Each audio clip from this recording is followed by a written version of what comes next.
So what else? Buzz, we've talked about it over and over again, you know.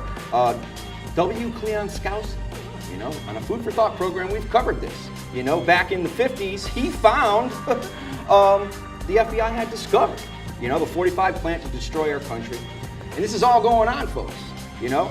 And, you know, so what am I saying here? I'm telling you, we've covered it. Fluoride is in the water, Buzz. Yep. So what? They've weaponized our water. They want to keep us in Docileville, all right? The pharmaceutical industry, it's weaponized. It's to take you out. It's not to keep you healthy. Trust me, from the womb to the tomb, they create the poisons and give you more poison to take, think you're going to get cured. Wake up. Stop bitching, or you're going to find out we're going to have another Waco in this country. You know, no, that's one of those I want to camp here for a second on. Sure. Just because, you know, when people think of the medical industry, you know, we live longer today than we ever have in history for the most part. You know, mankind lives longer. Except before the flood. right, you know, and so, you know, when you start to denounce the medical association, you know, the first thought is, well, you know, a lot of these people, you know, have survived, you know, because of things like, you know, open heart surgery, bypasses and all that. And granted, there is this time and place for everything. You know, that you got a broken leg, you go to a doctor to set it. But the one thing people don't realize, or they don't really stop and look at, I think a lot of times, is there is no profit in cures. And what has been on the rise in the last 25 years, 30 years is cancer. The #1 moneymaker, you know, and we've showed you Ricky Simpson, Run from the Cure. Go online, check it out for yourself. Ricky Simpson, Run from the Cure. The cure is none other than God's favorite plant on the planet. We've been telling you it's a cure-all for many of our problems in this world. Cannabis, hemp, marijuana, that's right. You know, and you don't think the technology out here. Here's a very simple example. Edison's light bulb is still burning after what, 100 years? You know, but they make light bulbs to burn out after 1,000 hours. Why? To keep the economy going. Well, if all these cures for cancer became public and all these people stopped needing cancer Life treatments, you know, and it kept these people alive, all of a sudden, a lot of people are going to find themselves out of work. Buzzy, Buzzy, you are my buddy. But you know the truth, all right, people, is a detergent to these New World Order globalists. They don't want anybody speaking the truth. And they do have the means and the mechanism to shut people down in the coming future, people. That's why we're here, sounding the alarm, because the alarm must be sounded. It's getting late, folks, you know? All right, so we talked about everything's been weaponized. Our food, genetically modified, all right? It's weaponized food. It is not to frickin' give you the genetic ability to communicate with your creator. It's gonna change your genetics. It's gonna make you something you never wished you were. A dummy! You know, an example of that, soy milk. You know, how many, and the growth hormones that are being put in food, you know, children are developing far earlier than they used to. You know, because of all the growth hormones. Soy milk actually soybeans themselves is loaded with female hormones. So that's why people don't eat that. Like in the Asians, it's used as a spice, soy sauce, but it's not a mainstay of a Chinese diet. Right. So let me summarize. No, that's an example. You know, yep. Think about these things, folks. You got to understand, you know, that these are little things here, little there. You know, aspartame. Oh, the FDA says it's good for you, but long-term consumption. What has it been shown to prove? You know what the FDA grow is? Tumors. Now you got to go to a doctor and get Food and treatment. Drug Administration or the Dummy Association. You better believe it. That's exactly what it is. Absolutely is. You know, because we could talk until we're blue in the face about these atrocities, like what we're going to show you next week, folks. Oh, get a comfortable chair and really be ready for the shock ride of your life watching this one. Because I tell you, you know, with us, people. When I watched it, it's just like, wow, you know, I've heard most of this before from other sources, and it still just blows me away because it's so surreal when you start to see it all being pushed together. I just want to reinforce what you're saying here there, Buzz. You know, the program you're talking about, folks, we've been camping out on the subject, Codex Alimentarius, all right? And we're going to backtrack for those of you who weren't here with us last week, but we're camping out on this subject simply because, you know, we've known about it for years, right? And we've talked about it when we used to do radio shows. And the first 3 times, Buzz, that I heard about the subject, I thought it's a farce. It cannot be true. It's unbelievable.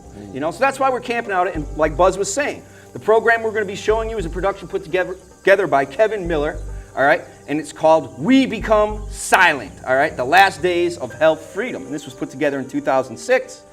But, geez, all right. So what do you say, Buzz?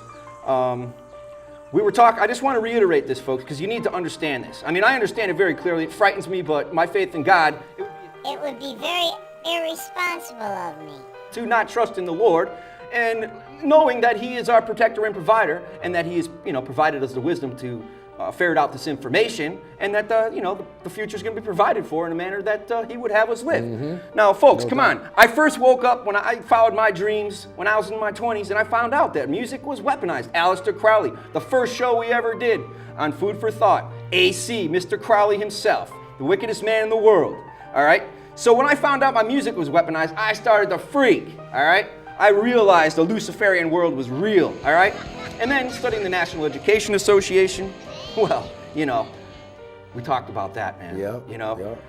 Pharmaceutical industry, Federal Reserve has weaponized our money. You're finding out right now what's going on in September and October of 08, with the America selling their soul, Buzz. That's what they're doing. Oh, yeah, here. all these bailouts, This bailout was the selling of the soul, $2.3 trillion. And I think that's one reason why the price of gasoline has been going down a little bit, because people are starting to wake up. They're starting to feel the actual pinch. Everyone is starting to feel this one now, not just the people down the street.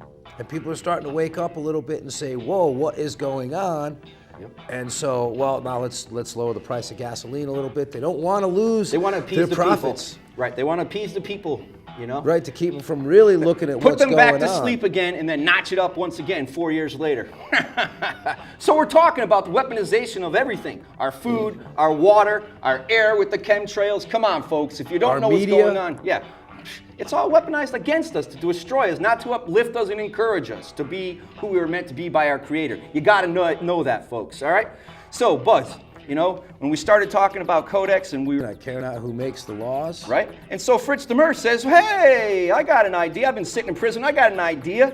All right, let's get control of the food supply. And whoever has control of the food supply controls the world, people. All right? So this is the facts. This is what it's all about. And he got together with his UN cronies. A little more history on Fritz. In the concentration camps, he too played a role. That's one of the things why he was convicted against crimes against humanity, because they were already implementing some of these food and nutrition programs in the concentration camps already. They know what's going to happen. Yeah. And Buzzy's going to spill it on you if you'd missed it last week, what's going to happen within 5 years of its implementation.